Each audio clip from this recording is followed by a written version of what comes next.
So many men are more willing to pay for the consequences, like financially pay for the consequences of their behavior than actually pay for the solution, right? So many men are actually willing to pay for their kids to go to therapy because their kids are watching them self-destruct and it's completely destroying their kids emotionally. They're willing to pay for their kids to go to therapy or, other support groups, or pay for their kids to get help, or pay for their wife to get help, or buy their wife more jewelry, spend more money on, family vacations to try to correct the problem and make up for what they're doing.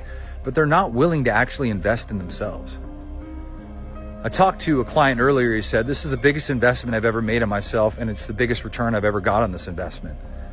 And that's the reality. Is sometimes, guys, we're just so used to trying to solve the problem on our own.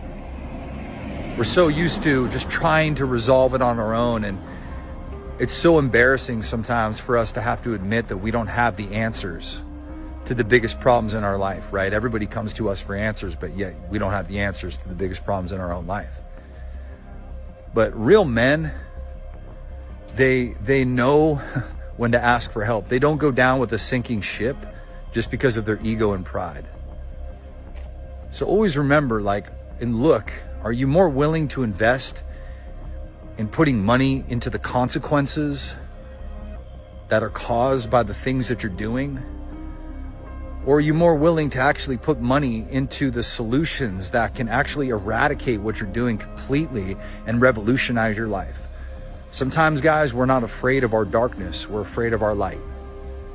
And there's nothing worse, right? You got nothing worse. You got a child who's afraid of the darkness. Well, you know what's worse than that? An adult who's afraid of the light.